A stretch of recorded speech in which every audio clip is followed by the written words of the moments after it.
She was the daughter of one of the most feared judges in the country, and she fell in love with the young man who washed cars in front of the courthouse. This story happened 6 years ago. I was 20 years old and lived in a beautiful penthouse overlooking the whole city. I rode in a bulletproof car with private security raised, with all the pampering and luxury you can imagine. My father was always very strict, very feared in our house. There was no room for mistakes. My mother was cold, one of those who believe that crying or showing feelings is weakness. I grew up inside a bubble, full of rules and fear of being kidnapped. And that's why the first time I saw that young man, my world changed. He was washing the prosecutor's car, shirtless, sweaty, with headphones and a shy smile.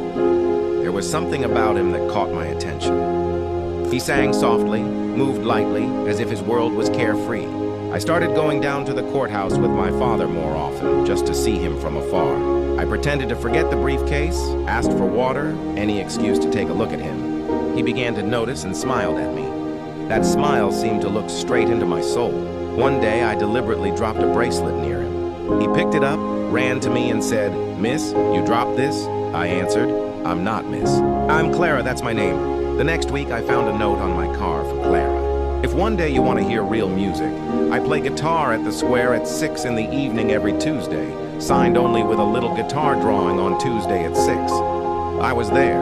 I sat on a bench at a distance, but he saw me. He played while looking at me as if every note spoke to my heart. After that, we started talking. Our story began there. We met in secret for months.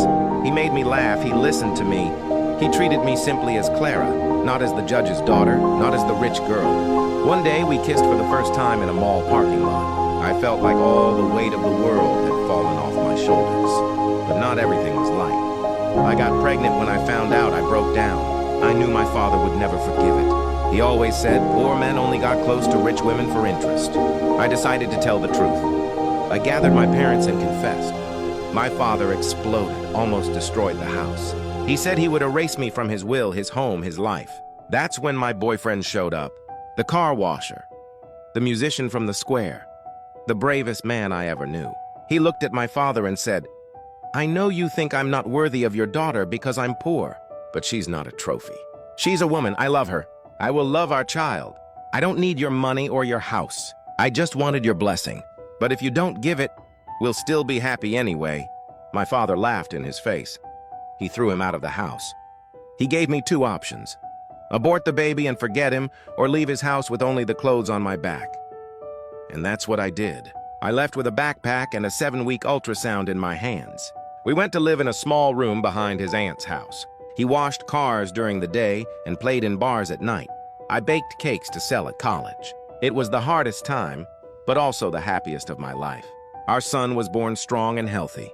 His name is Samuel, which means asked of God. 6 years later, my father still struggles to accept it, but now he visits his grandson. One day, he even took him to a soccer match. And another day, I saw him listening to a CD my husband recorded. He pretends he doesn't like it, but I know he does. Today, my husband owns an eco-friendly car wash business. He studies at night and still makes me laugh like the first day. I am the happiest woman in the world. I suffered, I struggled, but I chose true love. I learned that money is good, but it isn't everything. Love, when it's true, only needs courage.